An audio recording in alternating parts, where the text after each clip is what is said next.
एक चित्रकार था जो बहुत ही सुंदर मूर्ति बनाता था, बहुत ही सुंदर चित्र बनाता था। इतना सुंदर चित्र बनाता था कि उसकी प्रसिद्धि दूर दूर तक थी।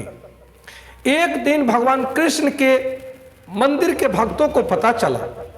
वे चित्रकार के पास पहुंचे और वे कहते हैं कि भाई, एक बहुत ही सुंदर भगवान कृष्ण की और कंस की मूर्ति बनाना है। चित्रकार ने कहा कि ठीक है, लेकिन एक शर्त है, हमें हूबहू भगवान कृष्ण की तरह वैसा बालक दो जिसमें वो सारा गुण दिखता हो, तब हमें मूर्ति बनाने में, भगवान कृष्ण के चित्र बनाने में हमें बहुत आसानी हो जाएगी।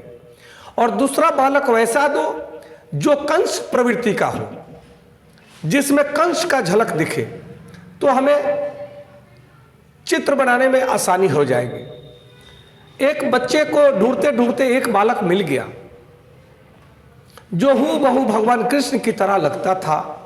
उसका मुस्कान, उसका खेलने का भाव, उसका बोलने का भाव बड़ा पवित्र था। चित्रकार ने उस बालक को देख करके भगवान कृष्ण का अद्भुत चित्र बनाया, परंतु अब बालक ढूंढने में बड़ा समय लग रहा था कि कंस प्रवृत्ति का बालक मिल नहीं रहा था। कई बच्चे को लाया गया, चित्रकार मना कर दिया कि इसमें वो गुण नहीं दिख रहा है, और जब तक उसका गुण धर्म नहीं दिखे मैं चित्र बेहतर बना नहीं सकता। ऐसे ढूंढते ढूंढते ढूंढते ढूंढते काफी दिन बीत गया। 5 साल के बाद फिर मंदिर के पुजारी और भक्त जन जाते हैं कारागार में, और जेल में जाकर के देखते हैं तो वहां से एक बच्चा मिला जिसमें कंस की तरह स्वरूप, गुण, धर्म दिख रहा था। वे उस बच्चे को ले आए। चित्रकार देखते के साथ में वो समझ गया कि हाँ, इसमें क्रूरता भी है, इसमें अहंकार भी है, और इसका स्वरूप एकदम कंस से मिलता जुलता है। और उसने बहुत ही सुंदर कंस का भी चित्र उसके स्वरूप के अनुसार बना दिया।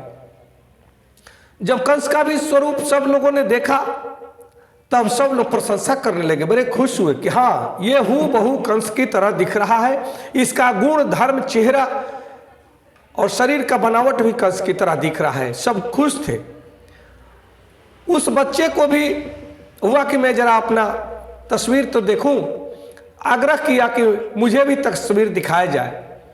वह चित्र देख करके वह बच्चा भगवान कृष्ण का भी चित्र देखा और कंस का भी मूर्ति देखा, और दोनों मूर्ति देख करके वह फूट फूट कर रोने लगा।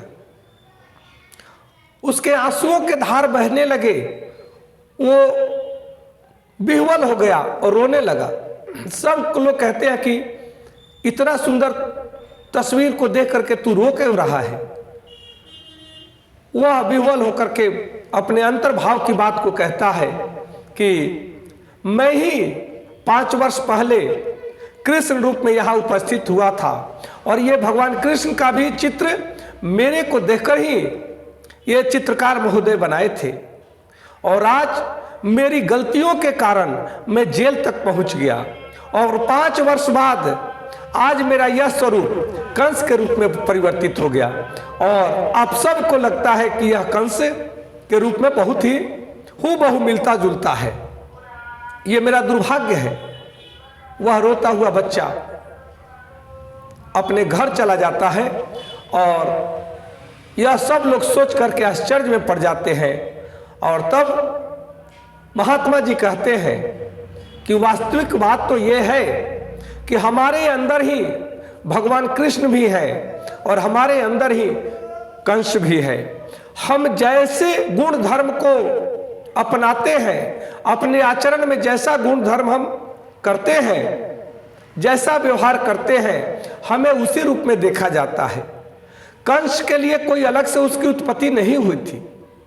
उसको ऐसा नहीं कि बड़े बड़े सिंह थे, बड़े बड़े दांत थे, वो भी एक मनुष्य था, परंतु उसकी प्रवृत्ति, उसके कुपात्रता, कुव्यवहार कुआचरण उसे कंस बना देता है, दैत्य बना देता है, राक्षस बना देता है। और भगवान कृष्ण भगवान के रूप में सबके हृदय में निवास करते हैं। यही अंतर है हमारे और आपके सबके व्यवहार में, सोच में, विचार में, कि हम कैसा विचार रखते हैं, कैसा कर्म करते हैं। नमस्कार, धन्यवाद। जय श्री कृष्ण।